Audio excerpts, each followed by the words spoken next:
G'day everyone, my name is Dave. Welcome to my channel. So today I am in Chattanooga for the Real-Time Summit. It's a social media summit. And here's the thing, every year Outreach Magazine puts out their list of the top 100 biggest churches in the US. And at this conference, the top 4 churches are here. So I've asked each of them to give me their 2 social media tips that you can apply today to help improve your church social media.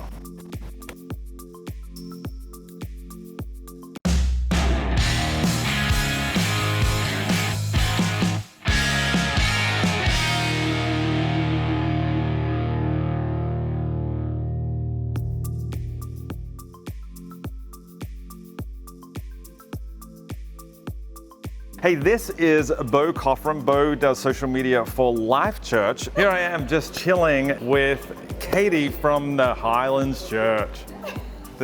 Brian Houston does that, right? So this is Destiny. She oversees social media at Gateway Church in Dallas. The number 3 church in the Outreach Magazine list. Yeah. Now you are number 1 in Outreach Magazine's largest churches in America. Yes. Number 2.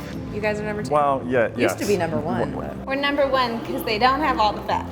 Oh, what are the facts? That Life Church is bigger than we are. Not in the list of Outreach Magazine's biggest churches, but why is that?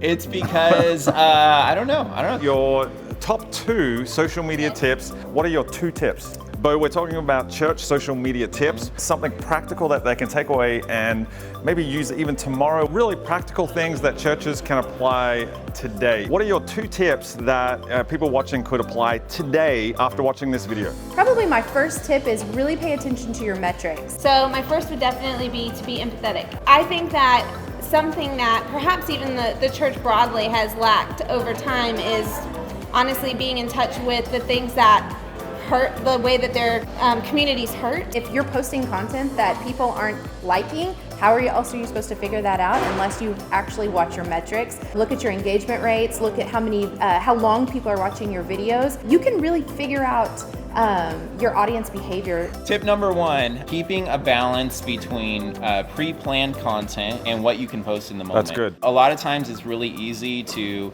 get on one extreme or the other, where you're not planning enough, and so you are just doing everything in the moment, and sometimes that can cut down on your quality content. How does somebody be empathetic on Twitter?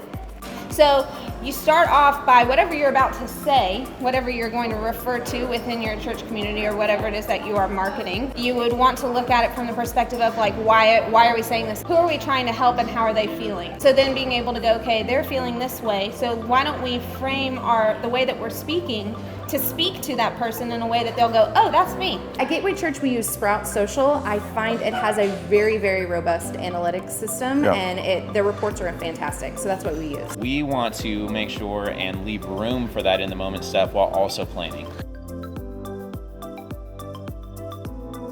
Okay, so tip number 1 is watch your metrics. That's right. Tip number 2. Tip number 2 is you need a content calendar. A lot of people will tell you that you need a content calendar. I don't believe in that either. So if you hear someone say that, they're wrong. They're wrong. 100% wrong. Engagement is key, content is key, and you can't figure all that kind of stuff out on the fly every single day. We try to do about a week out if possible, because there's so much that can happen in the moment that you want to be able to adjust on the fly to. So I'm assuming you're planning some stuff out. Exactly. Yeah, we're usually about a week and a half out. Tip number 2 is to find ways to start conversations online. Tip number 2 is when you're looking for inspiration, especially like we are in the church world, it's really easy to look to other churches, but also don't be afraid to look outside of the church world. Church leadership across the board is convinced that word of mouth marketing is the most effective way to grow a church. Well, what if we were to understand fully that social media has digitized word of mouth marketing? I try not to get actually much more than a week ahead. You want to remain nimble. You want to be able to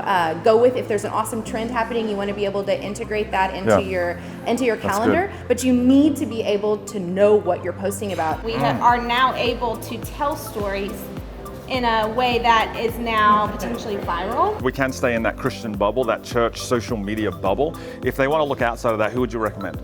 Oh man, you know who I love on Instagram is Museum of Ice Cream. They have some great stuff. They use user-generated content a lot. And so they actually have spaces set up so that people can take great pictures there, Yeah. and then they are able to repost them on their Instagram. What we are using right now is something called Loomly. The interface is fantastic. You can add people to be able to view it.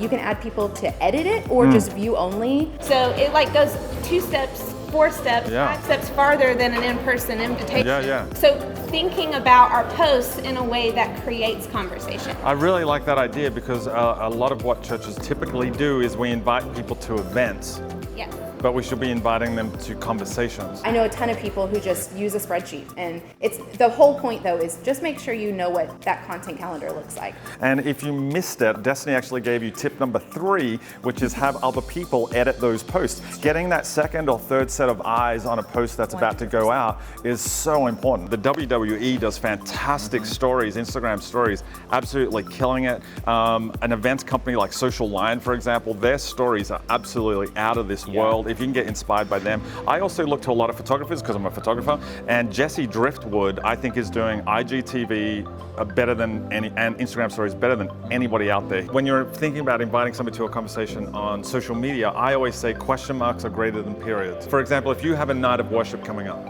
on Thursday night, you would say, hey, we've got a night of worship coming on Thursday, we hope you come, and that would be the post. But what I would do to make that a question is, hey, if you could get the band to play one song at Thursday night's night of worship, what would it be? You don't want to look like everyone else. You want to look like who you are. Exactly, because people connect with your church before they connect within your church. So there you have it, 8 tips from the 4 biggest churches in the United States. Tip number 1, pay attention to metrics.